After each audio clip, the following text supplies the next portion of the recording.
Hello everyone and welcome to today's video. Today we're dwelling into a critical topic that often goes unnoticed in healthcare, the impact of trauma on survivors and the necessity for trauma-informed care. I'm here to guide you through the complexities and shed light on why it is crucial for healthcare professionals to be well versed in this area. So as we begin, it is essential to recognize that trauma survivors make up a significant percentage of healthcare recipients. Nearly 2 decades ago, Harrison Fallett introduced trauma informed care as a universal standard to reduce harm to trauma survivors seeking resources and support. TIC aligns with rehab counseling emphasis on consumer involvement, empowerment, and a strength based orientation.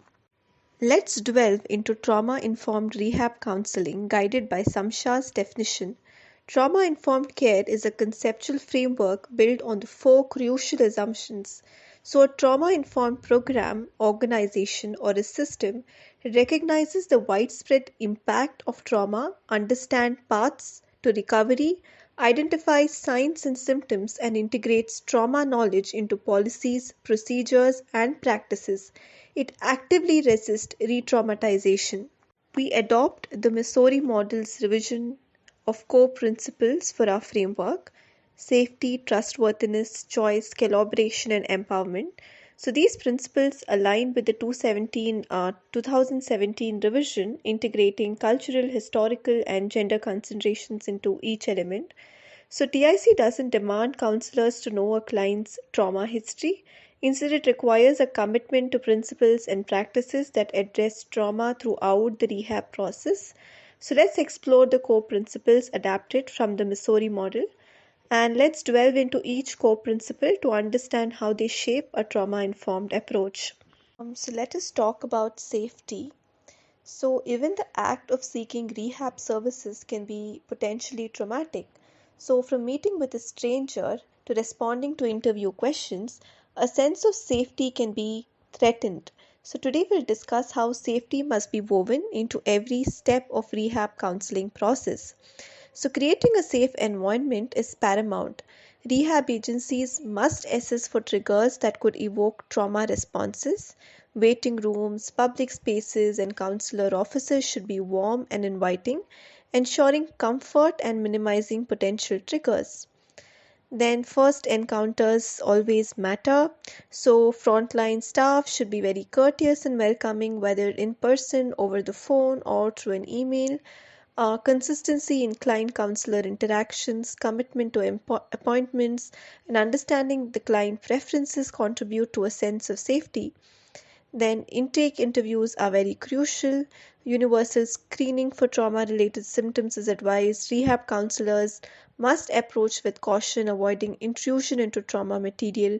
Understanding client preferences regarding cultural characteristics is a key. Then recognizing the need for trauma focused care is vital. So referrals should include educational materials, treatment options, and coping strategies.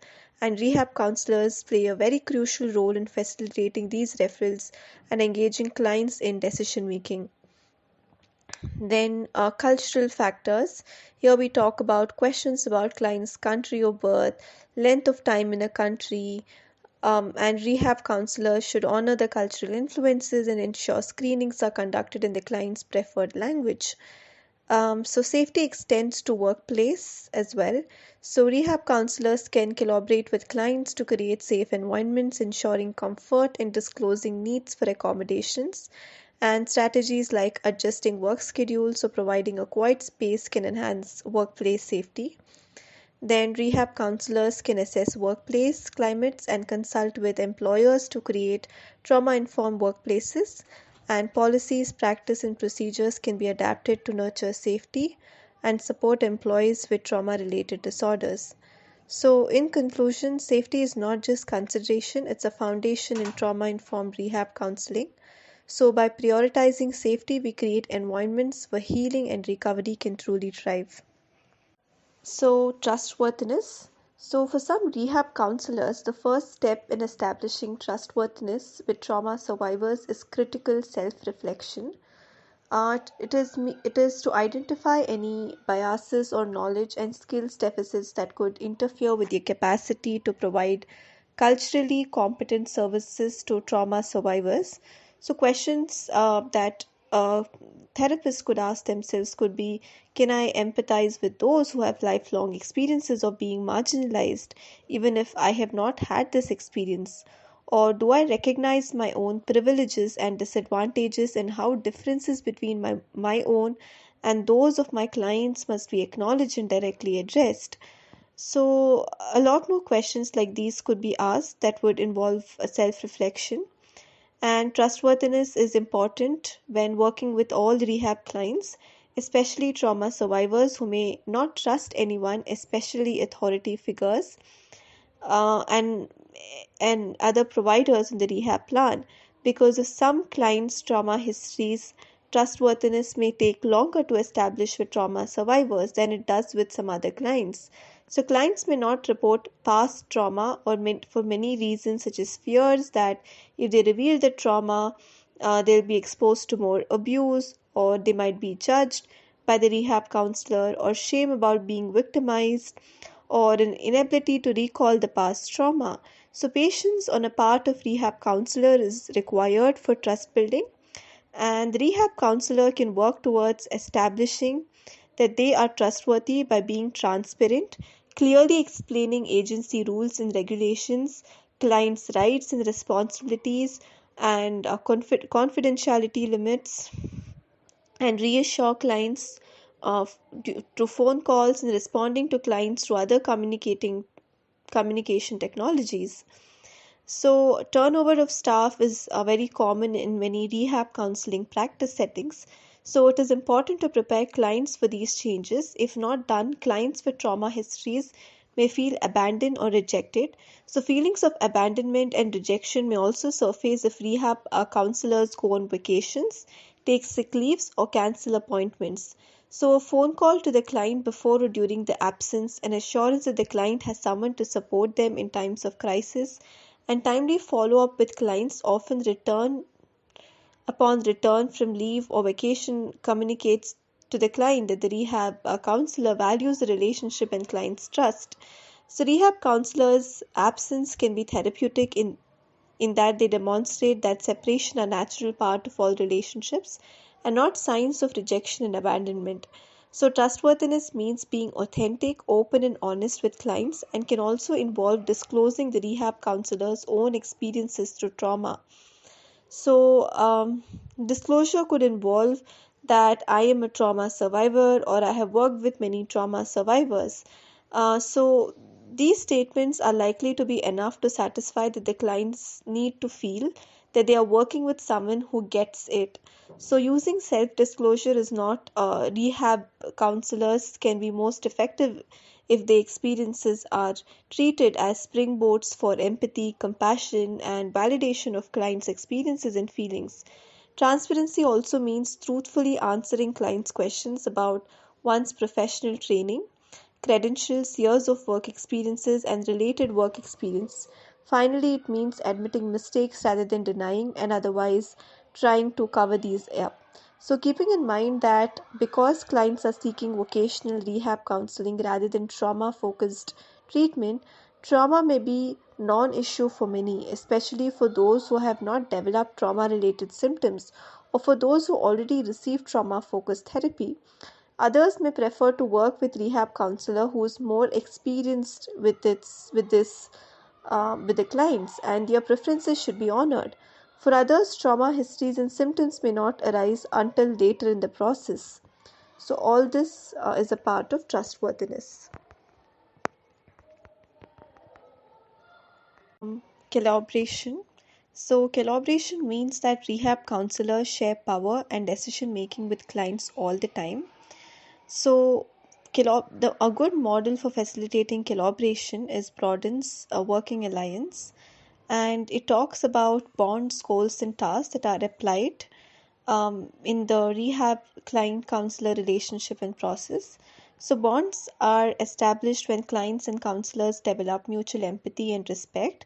So, bonds serve as a foundation of working alliance, and are demonstrated with unconditional positive regard, empathy, authenticity, and trustworthiness.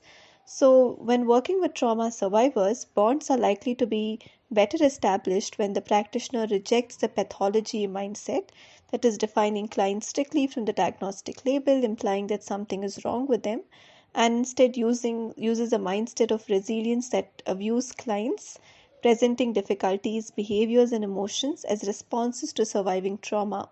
So, trauma informed rehab counselors know how to avoid pressuring clients to establish trusting bonds before they are prepared to do so. And they take the time necessary to engage with clients that treat clients as equal partners who have valuable personal expertise and knowledge about their own presenting problems. Then goals. So rehab goals are guided by preferences of the client, and the client counselor team mutually explores options for working within the boundaries of the agency or program to identify goals. So goal setting may be a challenging process for some clients, especially for those who have been controlled by their partners or their family who make all the decisions for them and have repeatedly been told that they are incapable of setting their own goals. So, practice with setting small goals and then slowly building up to larger goals may be necessary for these individuals to build their confidence and self determination. Then task. So once the goals are determined, the next component of working alliance is task. So tasks are the activities that each partner in the working alliance must carry out so clients can achieve their goals. So the assignment of task is mutually determined, and at this point the alliance may be broadened to include other service providers who can help facilitate goal achievement. So the tasks are assigned to the individual or individuals with expertise to carry them out, and it is not unusual for disagreements to arise, and the members of strong working alliance know how to constructively resolve disagreements in a manner that demonstrates to the client that all team members are invested in keeping the client's preferences at the forefront. So, working collaboratively to resolve disagreements also models to client that individuals can have differences of opinions and still maintain safe and trusting relationships. So, as goals and tasks are collaboratively identified, with clients being an ultimate decision maker, client's sense of control and autonomy in choice making can be increased. So we'll go about discussing on choice and empowerment. So during all phases of rehab process, empowerment, voice, and choice are emphasized. So for trauma survivors, the power to exert control over occupational forces has often rested outside their immediate control. So people faced with limited opportunities to freely select their occupations can experience occupational marginalization, which restricts access to participation, social inclusion, and the resources that are necessary to achieve health and well-being.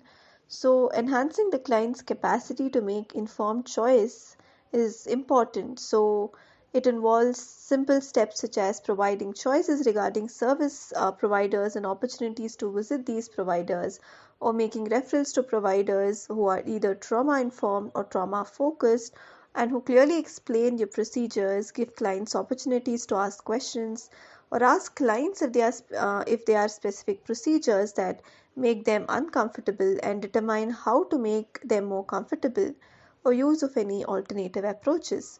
So, providing feedback to clients about the results of any assessments or evaluation that focuses first on strengths and then on areas of improvement or intervention also promotes choice and empowerment, especially if the rehab counselor and the client collaborate together to interpret assessments and determine next steps, and the rehab counselor ensures that the clients are grounded and safe after achieving the feedback.